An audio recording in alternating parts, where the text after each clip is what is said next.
आपके नज़दीकी सरकारी विद्यालय में अध्यापक, वरिष्ठ अध्यापक, लेक्चरर और जो लैब असिस्टेंट और पीटीआई के पदों पर अगर पद रिक्त है तो आपको अगर आप उसकी जो पोस्ट की एलिजिबिलिटी अगर आप पूरी करते हैं तो आप वहां पर संविदा पर जाकर उस जॉब को ज्वाइन कर सकते हैं गेस्ट फैकल्टी के रूप में। साथियों, यहाँ पर बीकानेर शिक्षा विभाग की तरफ से सभी राजस्थान के ऑल राजस्थान के जो जितने भी गवर्नमेंट स्कूल्स हैं उसके लिए आवेदन मांगे गए हैं। साथियों, यहाँ पर देख पा रहे होंगे आप 21,000 से लेकर 30,000, 30,000 तक की यहाँ पर आपको सैलरी पे आउट देखने को मिल जाएगा। मासिक आपको मानदेय देखने को मिलेगा। तो उस हिसाब से अगर आपके नज़दीकी विद्यालय में अगर आपका जॉब आप ज्वाइन करते हैं संविदा पर तो आपके लिए काफ़ी जो इस बेरोजगारी का जो दौर है उसमें आपके लिए काफ़ी रिलेजेबल रहेगा। कई प्रकार के स्टूडेंट्स जो काफ़ी प्रॉब्लम से गुजरते हैं तो उनके लिए काफ़ी बेहतर ऑप्शन हो सकता है, क्योंकि घर के अगर नज़दीक में अगर इस प्रकार से जॉब मिलती है तो आपके लिए काफ़ी बेहतरीन अवसर इसमें हो सकता है, क्योंकि आप ऐसे आसानी से कर पाएंगे। तो साथियों, यहाँ पर मैं विद्या संबल योजना के आपको कैसे आवेदन करना है, कैसे आपको रिक्तियों का पता चलेगा, कहाँ से आपको फॉर्म भरना है, क्या प्रोसेस करनी है, कैसे मेरिट बनेगी, इस संबंधित जितने भी आपके जो जितने भी जो डाउट्स हैं वो सारे क्लियर करने वाला हूँ। नमस्कार दोस्तों, एजुकेशन जॉब हेल्पलाइन की एक और हेल्पफुल और लेटेस्ट इंफॉर्मेशन वीडियो में आप सभी का स्वागत है।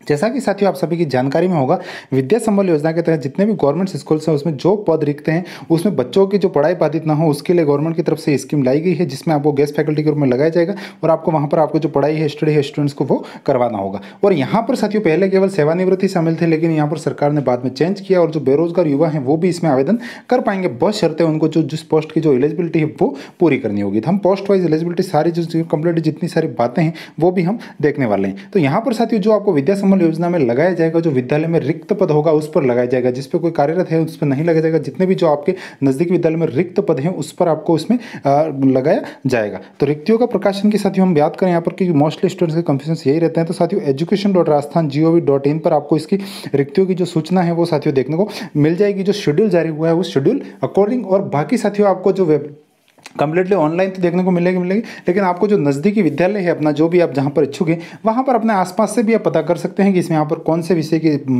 पोस्ट रिक्त है और आपको कौन से भी मतलब आपकी एलिजिबिलिटी बन रही है नहीं बन रही है, वो सारी जानकारी आप बेसिक इंफॉर्मेशन अपने जो नज़दीकी जो आपका राजकीय उच्च माध्यमिक विद्यालय है यहाँ पर जितने भी जो पास के स्कूल्स हैं तो वहाँ पर जाकर भी आप PS UPS तो वहाँ जाकर भी आप पता कर पाएंगे। इजी वे में आपको पता चल जाएगा यहाँ पर पद रिक्त है और आपको फिर PO को जो प्रभारी बनाया गया है वहाँ से आपको आवेदन की प्रोसेस करनी होगी। तो साथियों यहाँ पर आप पढ़ पा रहे होंगे आवेदन की प्रक्रिया, जो भी सेवानिवृत्त या जो भी अभ्यर्थी हैं कंप्लीटली उस पद की पात्रता रखते हैं उन्हें भरा हुआ आवेदन पत्र समस्त आवश्यक दस्तावेज संलग्न कर निर्धारित जो समय सारणी है उस हिसाब से अंतिम तिथि तक विद्यालय समय में संबंधित विद्यालय के प्राचार्य या PO को स्वयं व्यक्तिशः विद्यालय में उपस्थित होकर प्रस्तुत करेंगे। तो आपको ये पूरी ऑफलाइन प्रोसेसिंग है, इसमें कहीं कोई ऑनलाइन नहीं है। जो मैं आपको फॉर्म उपलब्ध करवाऊंगा लास्ट में उसको भरकर आप अपने जो PO ऑफिस जो है वहाँ पर आपको जाकर जमा करवाना होगा। वरीयता के निर्धारण की बात करें तो गेस्ट फैकल्टी लगाए जाने के लिए आवेदन पत्रों की जाँच की जाएगी। उसके बाद साथियों रिक्त पदों हेतु पद एवं विषयवार वरीयता सूची का प्रकाशन संबंधित प्राचार्य PO द्वारा किया जाएगा। वरीयता सूची जो साथी मेरिट जो आपकी बनेगी कंप्लीटली उस मेरिट में साथियों यहाँ पर देखा जाएगा जो आपके कंप्लीटली शैक्षणिक योग्यता के जो प्राप्तांक है उसके साथियों 75% और जो प्रशैक्षणिक है जो आपकी BEd है या फिर BSTC है उसके 25% अंक को जोड़कर आपकी मेरिट का निर्धारण किया जाएगा। तो उसमें फिर जो जितने भी जो मतलब जिसका एकेडमिक बैकग्राउंड अच्छा है और वो रहेगा तो वो ऊपर आएगा, तो उस अकॉर्डिंग उसमें सिलेक्शन आपका लिया जाएगा। परिवेदना अगर मान लो आपने जो मतलब जो कमेटी ने जो जिसका चयन किया उसकी अगर आप मान लो कोई आपको लगता है कि उसमें सही मापदंडों का पालन नहीं किया गया तो आप ये मुख्य जिला शिक्षा अधिकारी और इनको कंप्लेन भी कर पाएंगे 7 दिन में। तो ये कुछ प्रोसेसिंग इसमें बताई गई है। बाकी यहाँ पर मानदेय की अगर हम बात करें तो जो विद्या संबल योजना लगे थे अभ्यर्थी फैकल्टी को पदवार या फिर आपको मतलब माहवार भी मानदेय आपको देखने को मिलेगा। माहवार साथियों आप देख पा रहे होंगे कंप्लीटली यहाँ पर इसी अकॉर्डिंग आपको मिलने वाला है। अध्यापक जो लेवल प्रथम है उसको 21,000, लेवल 1 लेवल 2 दोनों को। उसके बाद वरिष्ठ अध्यापक जो सेकंड ग्रेड की पोस्ट पर लग रहे हैं तो 25,000 रुपये आपको लगने होंगे। और लेवल प्रथम और लेवल द्वितीय है साथियों, तो आपकी लेवल प्रथम के लिए वही BSTC प्लस आपका रीट लेवल 1 क्लियर होना चाहिए, तो आप लेवल 1 के लिए एलिजिबल हैं। लेवल 2 अगर आप करना चाहते हैं तो फिर आपका वही BEd होना चाहिए और आपका रीट क्लियर होना चाहिए, ग्रेजुएशन में वो सब्जेक्ट होना चाहिए, तो उस अकॉर्डिंग आप उसमें अप्लाई कर पाएंगे। वरिष्ठ अध्यापक के लिए सेम वही है, वापस आपका BEd होना चाहिए और ग्रेजुएशन में जो सब्जेक्ट जिस पद कर रिक्त है वो अगर आपका है आपकी जो जिससे मतलब जो आपकी भर्ती होती है सेकंड ग्रेड की या फर्स्ट ग्रेड की वहाँ पर जो एलिजिबिलिटी उसी एलिजिबिलिटी को मांगा गया। रीट की पात्रता केवल और केवल अध्यापक लेवल प्रथम लेवल द्वितीय के लिए है, बाकी आपके लिए उनके लिए कोई मतलब रीट की पात्रता आवश्यक नहीं है। बाकी लैब असिस्टेंट भी आप देख पा रहे होंगे, PTI भी आप देख पा रहे हैं। अगर आप BPEd वगैरह आपने कर रखा है तो PTI का भी पद रिक्त है, वहाँ पर उस पदों पर भी आप ज्वाइन कर पाएंगे। लेक्चरर का भी सेम वही है, आपके MA क्लियर होनी चाहिए, उसके बाद आपने MA है BEd है और वो तो आप फिर इसमें अप्लाई कर पाएंगे लेक्चरर पर भी। वहाँ पर उस सब्जेक्ट में अगर पद रिक्त है तो आप वहाँ पर जाकर आवेदन दे सकते हैं। आपको कंप्लीटली साथियों 7 दिवस के अंदर जो आपको अगर चयन किया जाएगा तो जो वहाँ पर PO द्वारा जो डेट्स वगैरह बताई जाएगी उसके रूप में आपको गेस्ट फैकल्टी के रूप में ज्वाइन करना होगा।